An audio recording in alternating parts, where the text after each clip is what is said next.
Assalamualaikum warahmatullahi wabarakatuh. Marilah sebelum kita memulai pelajaran terlebih dahulu niat bersama-sama mencari ilmu. Bismillahirrahmanirrahim. Nawaitu talabal ilmi izalata jahli an-namsin wa sa'iri juhali wa ihya'ad dini wa ibqa al-islami bil ilmi wa daral akhirati wa ridallahi ta'ala wa syukra ala nikmatil akli wa nikmatil sehatil badani wa dhalata ila hadratina bil mustafa sayyidina Muhammadin sallallahu alaihi wasallam wa ala alihi wa ashabihi wa azwajihi wa dzurriyyatihi wa ahli baiti karmana khususan khasatan ila muslim ada kitab tasrif khala sahafid asana ala masudi majamin tanamiti wa masyikhina wa mu'alif kutub alati ta'alamna wa alamnaha sa'lillahi ta'ala lahumul fatihah. A'udzu billahi minasy syaithanir rajim. Bismillahirrahmanirrahim. Alhamdulillahirabbil alamin. Arrahmanirrahim. Maliki yaumiddin. Iyyaka na'budu wa iyyaka nasta'in. Ihdinas siratal mustaqim. Siratal ladzina an'amta 'alaihim ghairil maghdubi 'alaihim waladdallin. Rabbi firli wa liwalidayya mu'minina amin. Mari kita meneruskan pelajaran yaitu kitab Tasrif Khalaq, yang mana pada hari ini Pak Insyaallah akan membahas tentang takwa.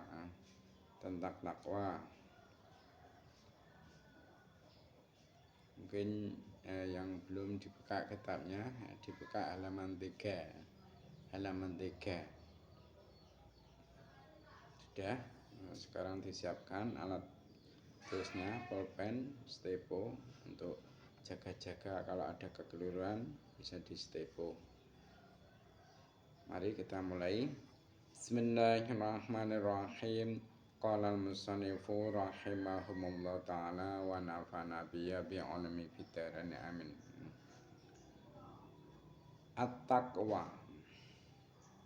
At-taqwa utawi kang aran wedi maring Allah. Utawi singkatan apa? Mim kecil ditaruh di samping depan ya. At-taqwa utawi kang aran wedi maring Allah iku hiya utawi takwa. Iku singkatan apa? Kha kecil ya. Iku hiya utawi takwa iku imtithalu awamirillahi.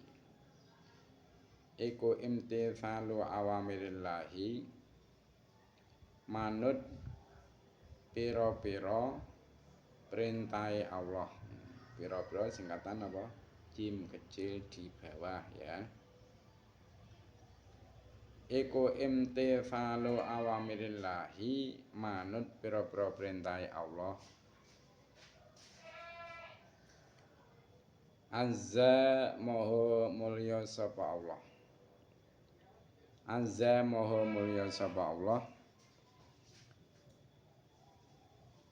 Wa jalla lan maha agung sapa Allah.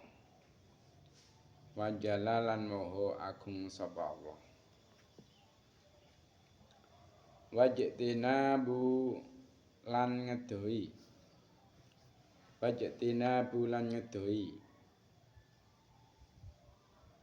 Terus nggih. Wajtinabu nawahi lan ngedohi pira-pira larangane Allah. Wajtinabu nawahihi lan ngedohi pira-pira larangane Allah. Sirron ing dalem tingkah samar. ing dalem singkatane wa kecil di atas ya.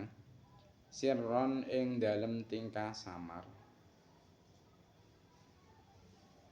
Walaniatan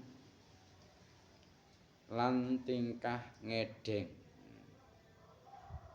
Walaniatan lan tingkah ngedeng. Jadi untuk saat ini menerangkan masalah takwa. Sebelum membahas lebih dalam tentang takwa, terlebih dahulu kita harus mengerti definisi atau pengertian takwa ya. Perlu sampeyan ketahui bahwasanya pengertian takwa yaitu menjalankan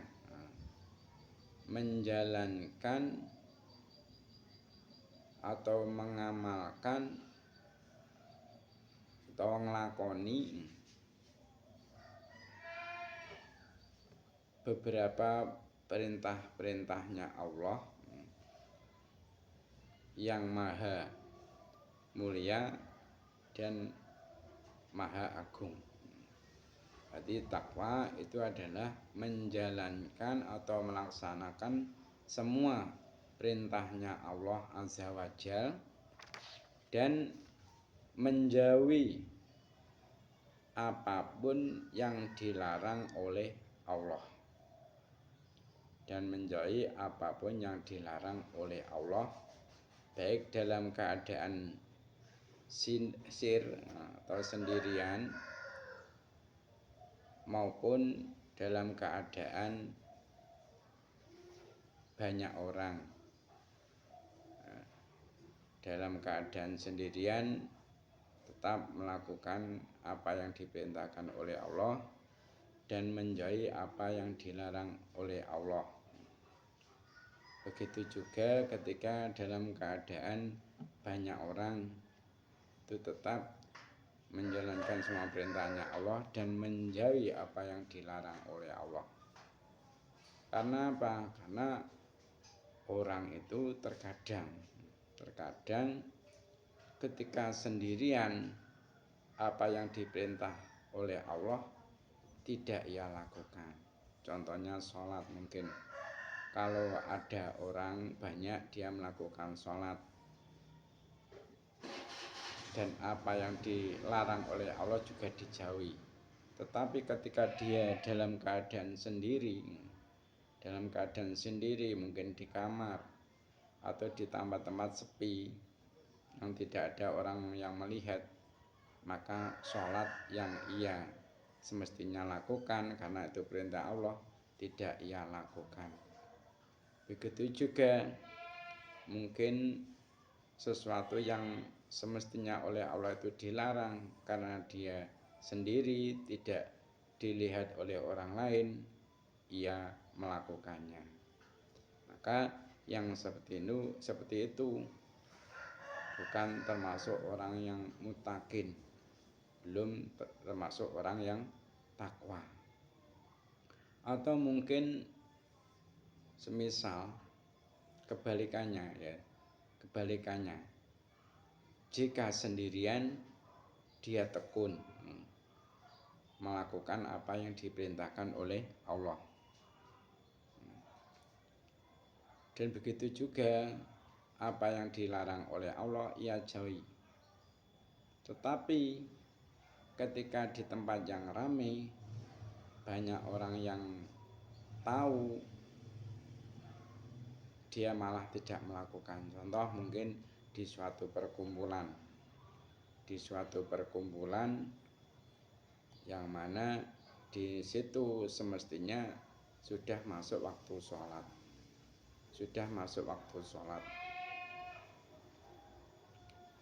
Berhubung orang yang berkumpul di situ itu tidak melakukan sholat pada waktu itu, akhirnya si orang ini yang biasanya itu kalau sendirian sholat tepat waktu, dia tidak melakukan. Karena apa? Ada rasa sungkan, ada rasa tidak enak dengan yang lain. Padahal seharusnya orang yang takwa itu baik dalam keadaan sendiri ataupun banyak orang, dia tetap konsisten. Semestinya sesuatu yang diperintahkan oleh Allah dijalankan, dan yang dilarang tetap dijauhi, baik sendiri ataupun dalam keadaan orang banyak. Nah, permasalahannya sekarang apa saja perkara-perkara yang diperintahkan oleh Allah dan apa saja perkara-perkara yang dilarang oleh Allah, agar kita bisa melaksanakan hal tersebut, bisa mendapat predikat sebagai muttaqin. Nah, untuk itu kita perlu mengkaji ilmu-ilmu agama.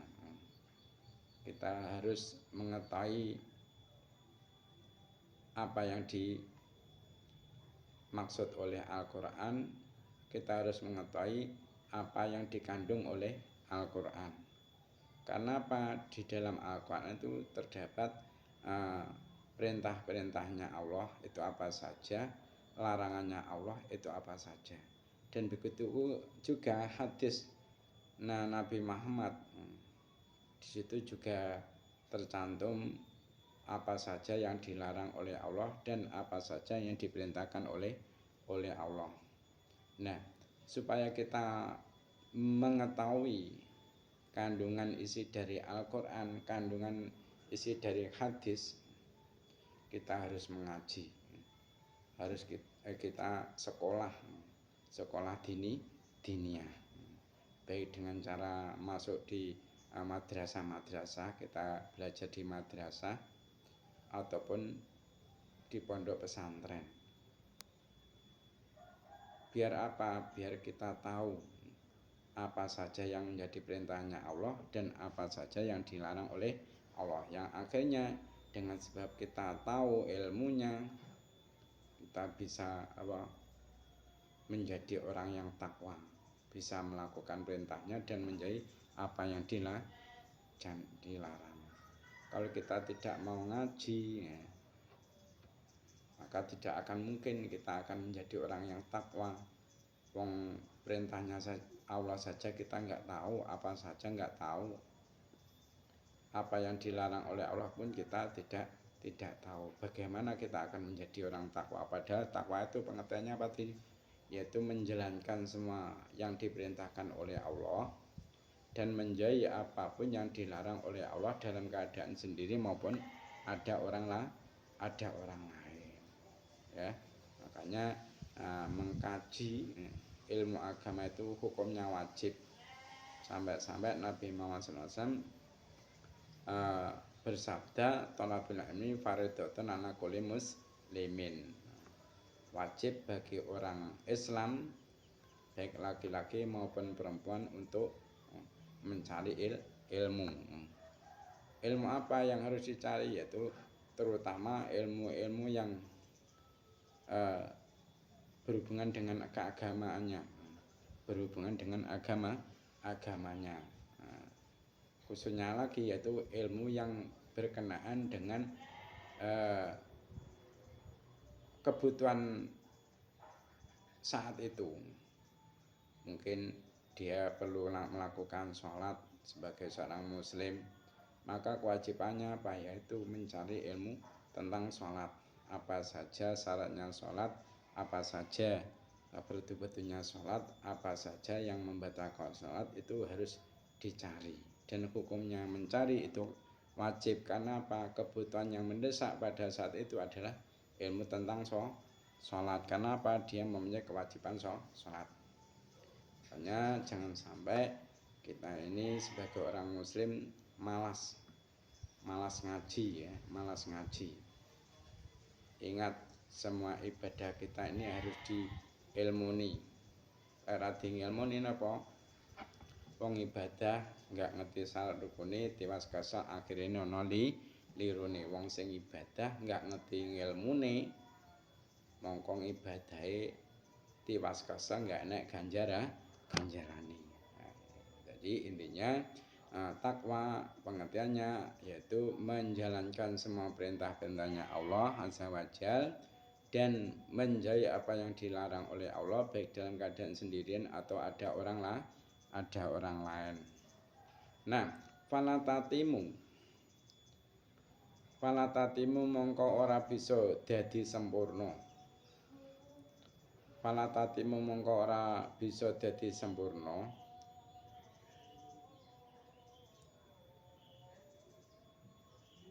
Apa takwa? Falatatimu mongko ora bisa dadi sempurna apa takwa? Mongko apa singkatan? Jim, tapi penempatannya di atas paling di atas depan ya, di atas depan. Illa bital kholi angin kelawan ninggal. Illa bital kholi angin kelawan ninggal angkuli rodi latin saking saben-saben sifat kang asor.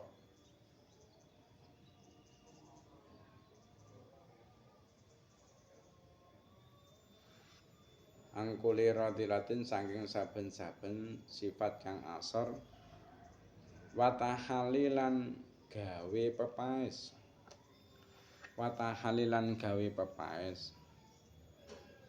bikuli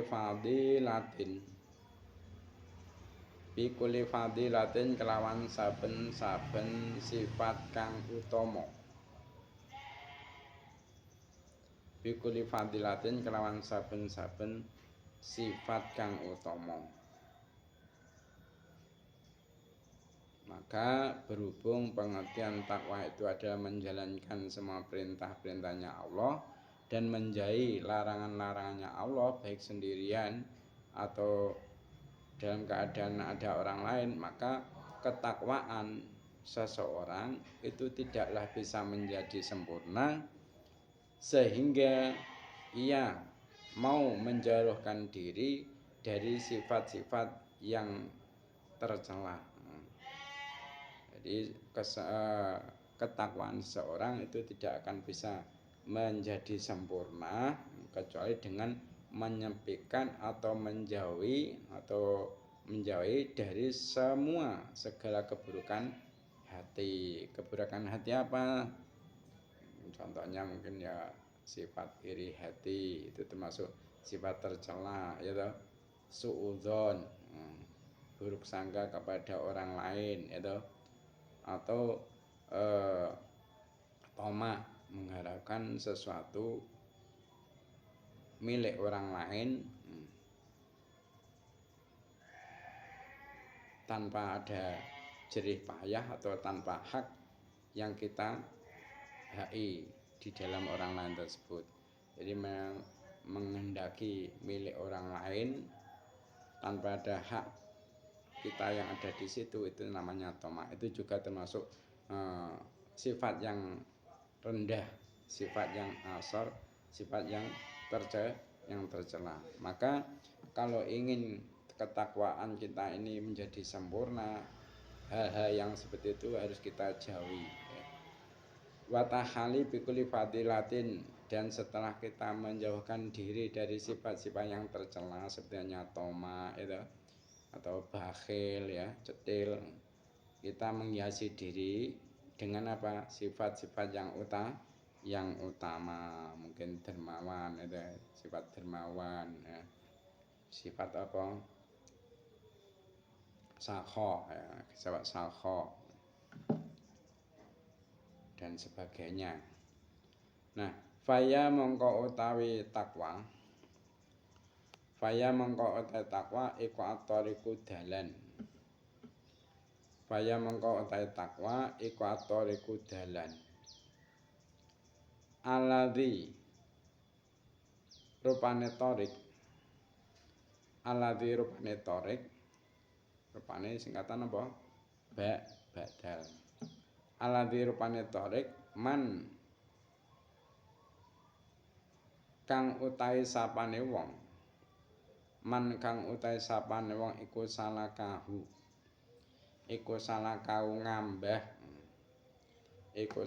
ngambah utawa nglakoni sapa man ing takwa iku salah kau ngambah utawa nglakoni sapa man ing takwa ihtada mongko oleh pituduh sapa man sapa singkatan apa Pak alif ihtada mongko oleh pituduh sapa man. Jadi takwa menjalankan perintahnya Allah, menjauhi larangannya Allah baik dalam keadaan sendirian ataupun ada orang lain. Itu merupakan jalan yang mana siapapun orangnya yang melewati jalan tersebut, maksudnya mengamalkan jalan tersebut, melewati jalan tersebut, maka dia akan mendapatkan hidayah, akan mendapatkan apa? Petunjuk dari Allah. Nah, perlu sampean ketahui bahwasanya masalah hidayah itu ada dua. Pertama yaitu hidayah ilmu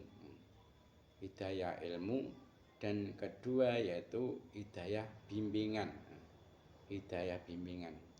Hidayah ilmu apa?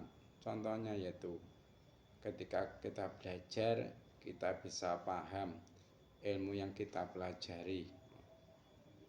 Ketika kita menghafalkan suatu ilmu, kita bisa hafal suatu ilmu tersebut. Bahkan kita tahu ilmu hal haram. Barang seperti ini hukumnya haram, barang seperti itu hukumnya halal. Itu kita paham, kita tahu. Itu merupakan hidayah ilmu, petunjuk Allah tentang ilmu. Nah, orang yang diberi oleh Allah hidayah ilmu ini belum tentu orang itu insaf. Mungkin orang itu tahu tentang hukum halal haram. Mungkin sesuatu ini hukumnya haram. Tapi karena dia tidak diberi hidayah bimbingan oleh Allah, maka dia pun tidak menjauhi perkara tersebut. Padahal dia tahu bahwasanya perkara tersebut itu hukumnya haram. Tapi karena dia ini tidak mempunyai hidayah berupa bimbingan hati dari Allah, dia pun tetap melakukan hal yang ia tahu bahwasanya itu haram. Begitu juga umpama ada orang ngerti bahwasanya sholat itu hukumnya wajib, bagi dia itu wajib hukumnya karena dia orang Islam, dan dia pun juga tahu bahwasanya meninggalkan sholat itu hukumnya dosa besar. Meninggalkan sholat fardu itu hukumnya dosa besar. Tapi berhubung dia itu hanya mendapatkan hidayah berupa ilmu dari Allah, tidak mendapatkan hidayah bimbingan dari Allah hatinya, dia pun biasa meninggalkan sholat, bahkan biasa dia tidak melakukan ibadah yang lain yang mana hukumnya dia tahu itu wajib. Mungkin waktu bulan Ramadan dia gak puasa, padahal dia termasuk orang yang kewajiban puasa, dia tuh juga paham. Nah, orang yang seperti itu berarti orang yang diberi oleh Allah hidayah tentang ilmu tapi tidak diberi hidayah bimbingan hati. Nah, yang kedua tadi yaitu hidayah berupa bimbingan hati. Nah, terkadang orang itu masalah ilmu enggak begitu paham tentang hal haram, itu enggak begitu paham. Tapi karena oleh Allah ini diberi hidayah berupa bimbingan hati, orang ini ketika salah kok diingatkan oleh orang yang ngerti, dia langsung insaf, langsung sadar, langsung mengakui kesalahannya tersebut, dan ini langsung menghentikan amalan-amalan yang termasuk amal haram tadi. Jadi setelah dia diberitahu, diberi nasihat oleh orang yang ngerti tentang hukum, dia sudah menghentikan perbuatan tersebut sekaligus. Enggak banyak debat, enggak banyak bertanya. Nah, termasuk bimbingan hidayah bimbingan inilah yang kita harapkan. Jadi selain kita minta kepada Allah supaya diberi hidayah tentang ilmu, dan sekaligus kita meminta kepada Allah supaya diberi hidayah bimbingan. Biar apa? Biar ketika kita itu menjadi orang yang alim, kita ketika melakukan kesalahan insaf, sadar akan kesalahan kita, yang akhirnya kita mau minta ampun dan menghentikan kesalahan tersebut dan menghiasi diri dengan perbuatan-perbuatan yang diridhai Allah. Di masalah hidayah yang diperbincangkan di sini termasuk apa? Hidayah bimbingan. Hidayah bimbingan. Nah, hidayah bimbingan ini ada dua juga. Hidayah dari Allah itu, hidayah bimbingan ada dua. Ada kalanya orang itu tidak berusaha mencari hidayah tersebut, tapi Allah memberikan hidayah bimbingan. Contohnya mungkin ada orang yang perbuatannya itu fasik, dia itu melakukan kemaksiatan terus. Nah, akan tetapi Allah menghendaki ia mendapatkan hidayah. Allah memberi hidayah kepada orang tersebut. Maka mungkin di tengah-tengah kemaksiatan yang ia lakukan, oleh Allah ia diberi hidayah. Akhirnya dia sadar akan perbuatan keliru yang ia lakukan. Akhirnya dia bertobat dan menghiasi dirinya dengan perbuatan-perbuatan yang baik, yang diridhai oleh Allah. Dan ada kalanya hidayah itu bisa mendapatkan, Allah akan memberi jika kita mau berusaha. Maka ketika kita berusaha, Allah memberi hidayah. Contohnya, karena kita itu sering berkumpul dengan orang-orang soleh, akhirnya dengan sebab perkumpulan kita dengan orang soleh, Allah memberi hidayah kepada kita. Itu termasuk hidayah yang diberikan Allah kepada kita melalui usaha atau ikhtiar kita. Nah, sebenarnya tadi dikatakan bahwasanya takwa itu merupakan jalan yang mana bagi orang yang melewati jalan tersebut, dia akan mendapatkan petunjuk atau hidayah dari Allah. Jadi kalau masalah hidayah yang nomor satu tadi, hidayah yang kita tidak meminta, Allah memberikan, itu belum tentu kita oleh Allah diberi hidayah dengan cuma-cuma seperti itu. Kalau kita nunggu itu, ya mungkin saja dapat, mungkin saja tidak. Mungkin malah kita sampai mati belum mendapatkan hidayah. Nah, kalau itu kita tidak bisa andalkan, bagaimana? Ya kita melalui jalannya. Jalan yang kalau kita lewati, kita akan mendapatkan hidayah Allah. Apa jalannya? Yaitu kita berusaha menjalankan apa yang diperintahkan oleh Allah dan menjauhi larangan-larangan Allah. Kalau kita mau seperti itu, melakukan hal seperti itu, insya Allah akan memberi hidayah kepada kita. Itu saja ya. Nah, terusnya ya, wal urwatu lantali.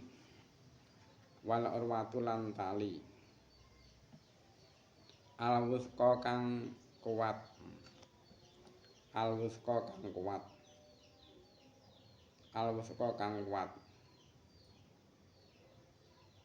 Alatiman kang utawi sapane wong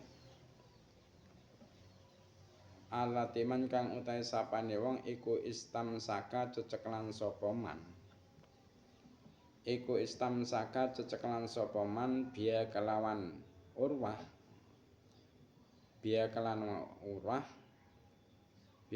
urwah naja mongko slamet sapa man. Dan juga bahasanya takwa itu merupakan tali yang kuat, yang kokoh. Barang siapa berpegangan dengan tali tersebut maka dia akan selamat. Jadi kalau kita ini mau memegang ketakwaan kita, selalu konsisten menjalankan apa yang diperintahkan oleh Allah dan menjauhkan apa yang dilarang oleh Allah, ini kita akan menjadi orang yang selamat di dunia maupun di akhirat. Jadi takwa itu banyak keutamaannya. Takut kepada Allah dalam artian menjalankan semua yang diperintahkan oleh Allah dan menjauhi apa yang dilarang oleh Allah, baik dalam keadaan sendirian atau ada orang lain, itu keutamaannya banyak sekali. Bahkan Allah pun pernah berfirman di dalam Al-Quran yang bunyinya ya ayyuhalladzina amanu ya ayyuhalladzina amanu in tattaqullaha yaj'al lakum furqana wa yukaffir ankum sayi'atikum wa yaghfir lakum wallahu dzul fadlil azim. Sing cara Jawane sing maksude ya ayyuhalladzina amanu wahai orang-orang yang beriman in tattaqullaha yaj'al lakum furqana.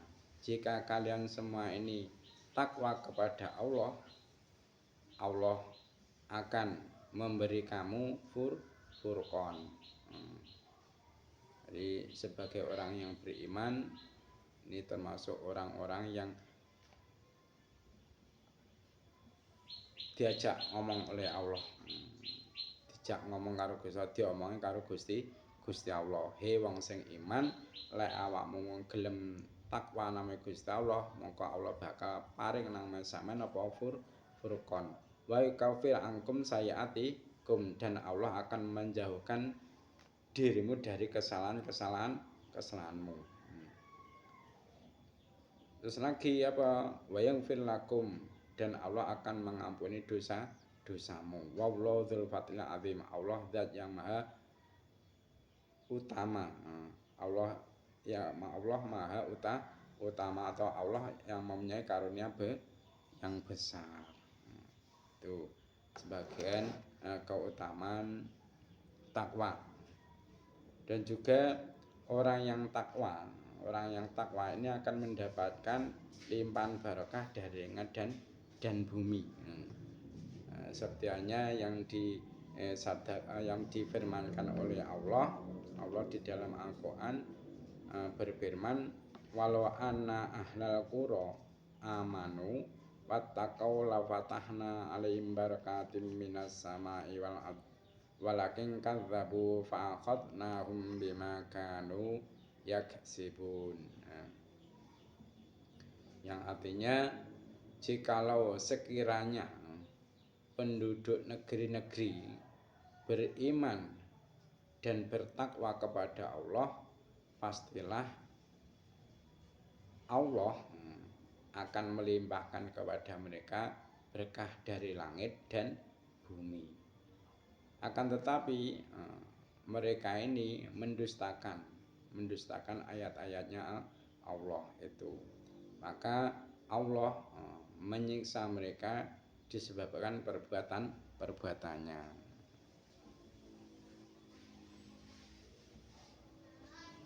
Dan selain itu, orang yang takwa itu akan mendapat kemudahan dari Allah atas segala urusan yang ia hadapi.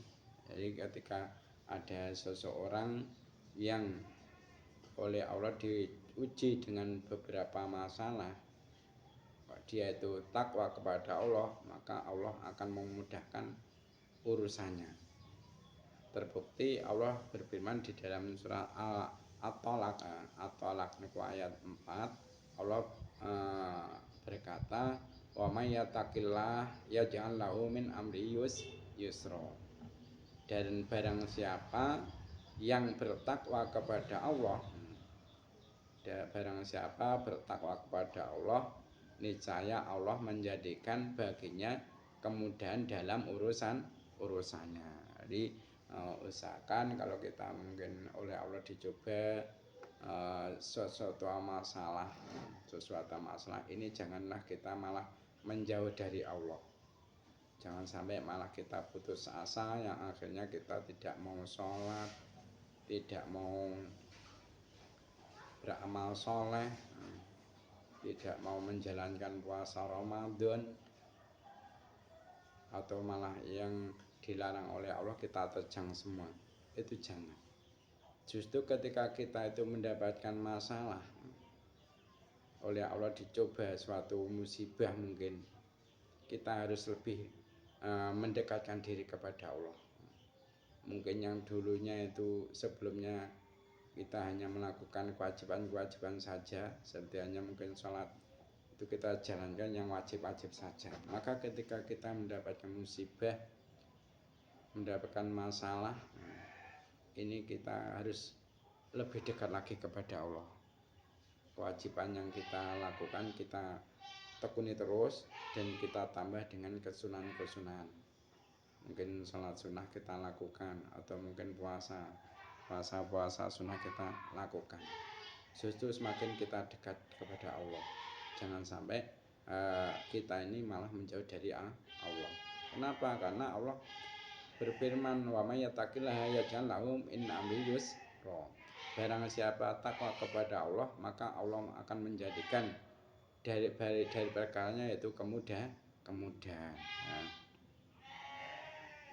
Nah, selain itu orang yang takwa ini akan mendapatkan solusi dari berbagai problem yang dihadapi, dan akan mendapatkan rezeki tanpa diduga. Seperti hanya firman-Nya Allah, yaitu di dalam Al-Qur'an surah At-Thalaq ayat 2-3. Allah mengatakan, wa may yattaqillaha yaj'al lahu makhraja, ya.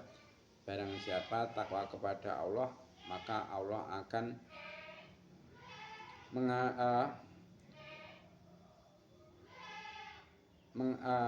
memberi jalan atau memberi solusi terhadap problem yang ia hadapi. Jadi barang siapa takwa kepada Allah, maka Allah akan memberikan jalan keluar terhadap masalah yang ia hadapi. Nah, selain itu, wa yarzuqhu min haitsu la yahtasib, dan Allah akan memberi rezeki kepada orang tersebut dari jalan yang tidak disangka-sangka. Wa may yatawakkal 'ala Allah fa huwa hasbuh, dan barang siapa bertawakal, berserah diri kepada Allah, maka Allah akan mencukupi keperluannya. Dan selain itu juga Allah akan menerima amal baiknya orang yang takwa. Ini sesuai dengan keterangan Allah di dalam Al-Qur'an, innama yataqabbalallahu minal muttaqin. Innama yataqabbalallahu minal muttaqin. Apa artinya? Sesungguhnya Allah hanya menerima, maksudnya kurban dari orang-orang yang bertakwa. Jadi amal-amal orang yang takwa ini, amal baik orang